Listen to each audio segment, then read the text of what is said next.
Bacaan pertama, pembacaan dari kitab Yesus Sirak. Kebijaksanaan muji dirinya sendiri dan di tengah-tengah umatnya bermegah. Di dalam jemaah yang maha tinggi, ia membuka mulutnya dan bermegah di hadapan kekuasaannya. Dari mulut yang maha tinggi, aku sudah terbit dan bumi kuliputi bagaikan kabut. Aku telah tinggal di tempat yang tinggi dan takhtaku di atas awan tiang awan. Seorang diri telah kujajah lingkaran langit dan berkeliling di dalam bulu tubir. Aku telah berkuasa dalam gelombang-gelombang laut dan di atas bumi seluruhnya pada tiap-tiap bangsa dan rakyat. Di dalam semuanya itu telah kucari tempat istirahat dan di dalam milik siapakah dapat kupasang tempat tinggalku. Maka berfirmanlah kepadaku, pencipta alam semesta, dan yang menciptakan daku, menetapkan tempat kemahku. Sabdanya, di Yakoblah mesti kupasang kemahmu, dan Israel kau dapat milik pusaka. Sebelum masa purba sejak awal mula, aku telah diciptakannya, dan sampai selama-lamanya aku tidak akan lenyap. Aku berbakti kepadanya dalam kemah yang kudus, dan dengan demikian aku menetap di Sion. Di kota kesayangannya aku diberinya tempat istirahat, dan wilayah kekuasaanku ada di Yerusalem. Di umat terhormat aku berakar, di dalam bagian Tuhan, milik pusakaku. Demikianlah sabda Tuhan, syukur kepada Allah.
Keselamatan telah dikerjakan oleh tangan kanannya, oleh lengannya yang kudus.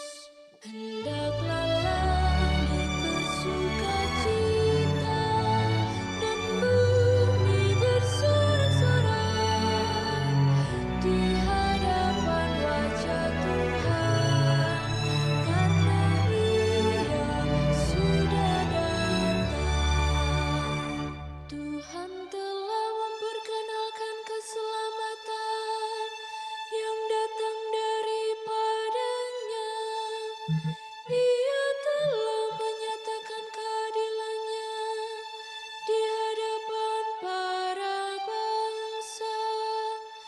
Ia ingat akan kasih dan kesetiaannya terhadap kaum Israel. Hendaklah langit bersukacita dan bumi bersorak-sorai di hadapan wajah Tuhan, karena Ia sudah datang. Segala ujung bumi telah melihat keselamatan yang datang dari Allah kita. Bersorak-soraklah bagi Tuhan, hai seluruh bumi. Bergembiralah dan bermazmur.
Ada Fone bacaan kedua.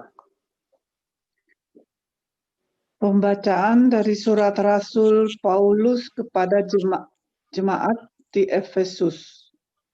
Saudara-saudari, terpujilah Allah dan Bapa Tuhan kita, Yesus Kristus, yang dalam Kristus telah mengaruniakan kepada kita segala berkat rohani di dalam surga. Sebab di dalam Dia Allah telah memilih kita sebelum dunia dijadikan, supaya kita kudus dan tak bercacat di hadapan-Nya.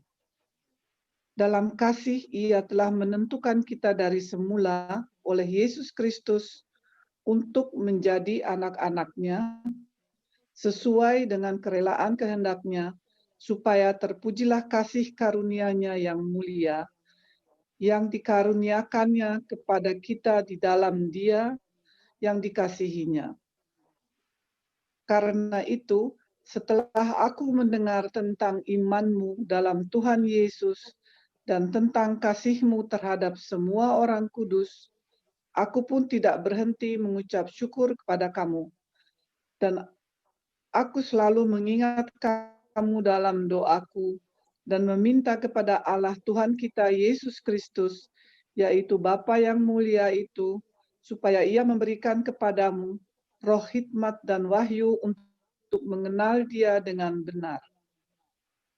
Dan supaya Ia menjadikan mata hatimu terang, agar kamu mengerti pengharapan apakah yang terkandung dalam panggilannya, betapa kayanya kemuliaan bagian yang ditentukannya bagi orang-orang kudus. Demikianlah sabda Tuhan. Syukur kepada Allah.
Tuhan bersamamu.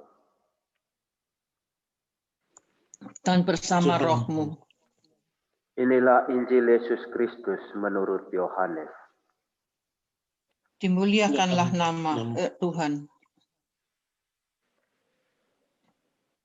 Pada mulanya adalah firman. Firman itu bersama-sama dengan Allah, dan firman itu adalah Allah. Ia pada mulanya bersama-sama dengan Allah. Segala sesuatu dijadikan oleh Dia, dan tanpa Dia tidak ada suatu pun yang telah jadi dari segala yang telah dijadikan. Dalam Dia ada hidup, dan hidup itu adalah terang manusia. Terang itu bercahaya di dalam kegelapan, dan kegelapan itu tidak menguasainya. Terang yang sesungguhnya, yang menerangi setiap orang, sedang datang ke dalam dunia. Ia telah ada di dalam dunia, dan dunia dijadikan olehnya, tetapi dunia tidak mengenalnya. Ia datang kepada milik kepunyaannya, tetapi orang-orang kepunyaannya itu tidak menerimanya. Tetapi semua orang yang menerimanya, diberinya kuasa supaya menjadi anak-anak Allah, yaitu mereka yang percaya dalam namanya. Orang-orang yang diperanakan bukan dari darah atau dari daging, bukan pula secara jasmania oleh keinginan seorang laki-laki, melainkan dari Allah. Firman itu telah menjadi manusia dan diam di antara kita. Dan kita telah melihat kemuliaannya, yaitu kemuliaan yang diberikan kepadanya sebagai anak tunggal Bapa, penuh kasih karunia dan kebenaran. Yohanes memberi kesaksian tentang dia dan berseru, katanya, "Inilah dia yang kumaksudkan ketika aku berkata, kemudian daripadaku akan datang dia yang telah mendahului aku, sebab dia telah ada sebelum aku." Karena dari kepenuhannya, kita semua telah menerima kasih karunia demi kasih karunia. Sebab hukum Taurat diberikan oleh Musa, tetapi kasih karunia dan kebenaran datang oleh Yesus Kristus. Tidak seorang pun yang pernah melihat Allah, tetapi anak tunggal Allah yang ada di pangkuan Bapa, dialah yang menyatakannya.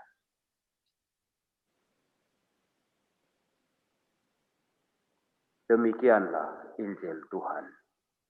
Terpujilah Kristus.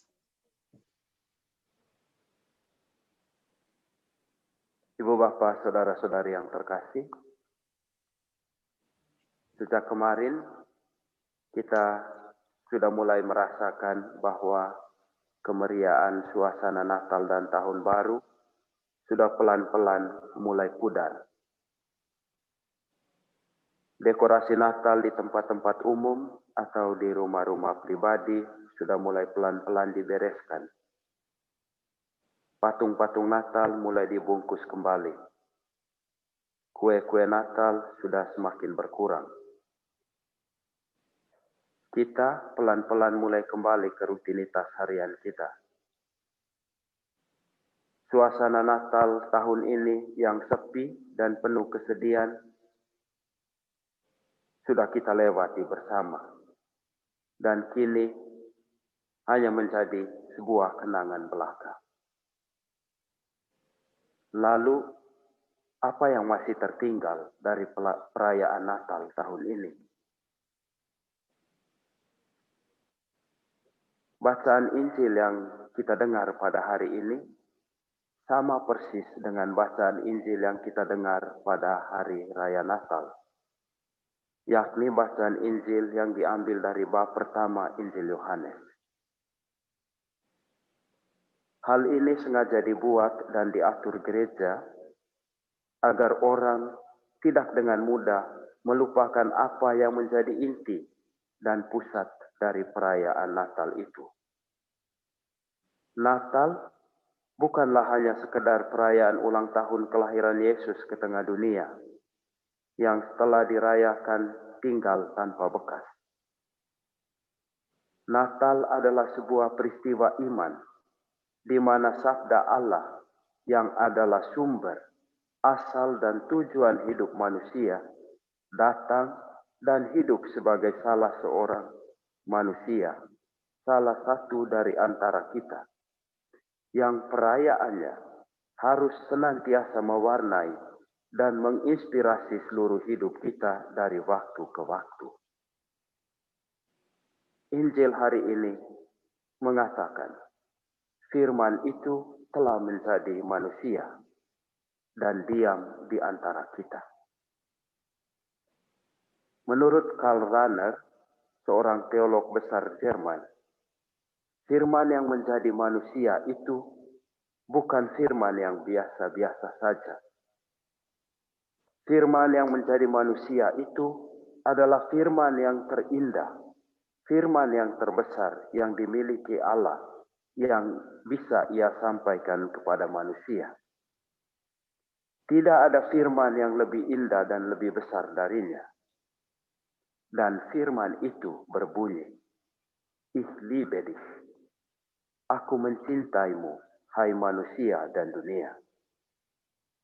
Karena itu, menurut Rahner, Natal adalah peristiwa di mana I love you bukan hanya sebatas kata-kata atau janji belaka, melainkan sudah menjelma dalam perbuatan dan tindakan dari seseorang yang memberikan dan mengorbankan seluruh hidupnya bagi orang yang dicintainya.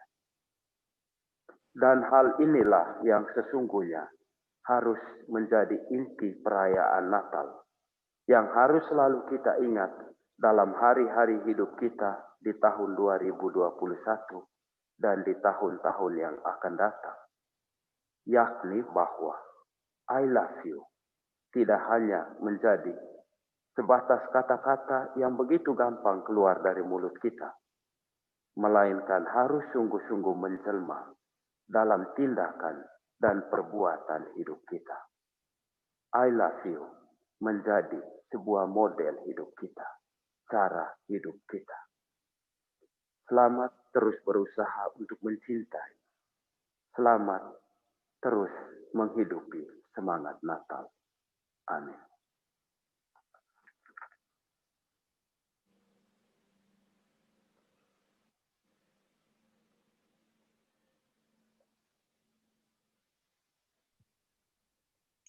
Kita tanggapi suara sabda Allah dengan sekali lagi menyatakan iman kepercayaan kita. Aku percaya Akan Allah Bapa yang Maha Kuasa, pencipta langit dan bumi, dan akan Yesus Kristus putranya yang tunggal Tuhan kita, yang dikandung dari Roh Kudus, dilahirkan oleh perawan Maria, yang menderita sengsara dalam pemerintahan Pontius Pilatus, disalibkan, wafat, dan dimakamkan, yang turun ke tempat penantian, pada hari ketiga bangkit dari antara orang mati, yang naik ke surga, duduk di sebelah kanan Allah Bapa yang Maha Kuasa. Dari situ ia akan datang mengadili orang hidup dan mati.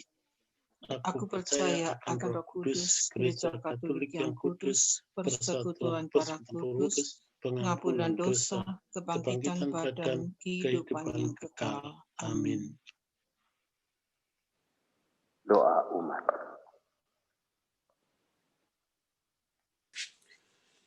Yesus Kristus adalah sabda Allah yang menjelma dan tinggal di antara manusia. Berkat kebijaksanaan ilahi, segala sesuatu menjadi penuh dan sempurna. Kepadanya marilah kita menyampaikan permohonan-permohonan kita. Ya Allah, sabdamu adalah kebenaran. Kami berdoa bagi semua orang yang rindu akan kebenaran, tetapi belum sanggup menemukan jalan menuju kepadanya. Marilah kita mohon, kabulkanlah doa kami ya Tuhan. Ya Allah, sabdamu penuh kuasa. Kami berdoa bagi para pemimpin bangsa-bangsa, agar dalam menghadapi segala persoalan dan masalah yang timbul dalam kehidupan masyarakat, mereka sanggup menemukan jalan keluar yang berkeadilan dan berkelanjutan. Marilah kita mohon, kabulkanlah doa kami ya Tuhan. Ya Allah, sabdamu adalah terang. Kami berdoa bagi semua orang yang saat ini kehilangan orientasi dalam hidupnya. Marilah kita mohon, kabulkanlah doa kami ya Tuhan. Ya Allah, sabdamu menyembuhkan. Kami berdoa bagi semua orang sakit, teristimewa Ibu Katrin Priya Pratama dan Suster Bene Xavier, agar dianugerahi rahmat kesembuhan dari penyakit yang diderita saat ini. Marilah kita mohon, kabulkanlah doa kami ya Tuhan. Ya Allah, sabdamu adalah kehidupan. Kami berdoa bagi diri kami sendiri yang seringkali melukai perasaan orang lain, agar senantiasa sanggup merawat kehidupan dan komunikasi yang lebih manusiawi. Marilah kita mohon, kabulkanlah doa kami ya Tuhan. Ya Allah, sabdamu adalah pengampunan. Kami berdoa bagi mereka yang telah meninggal dunia, agar mereka diperkenankan melihat kemuliaan-Mu dalam kehidupan kekal di surga. Marilah kita mohon, kabulkanlah doa kami ya Tuhan. Ya Allah, kami berterima kasih dan bersyukur kepadamu, karena dalam kekuatan Roh Kudus, sabdamu telah menjadi manusia, seperti kami dalam diri Yesus Kristus. Melalui Dia dalam Roh Kudus, kami ingin memuliakan dan mengagungkan Dikau kini dan sepanjang segala masa. Amin.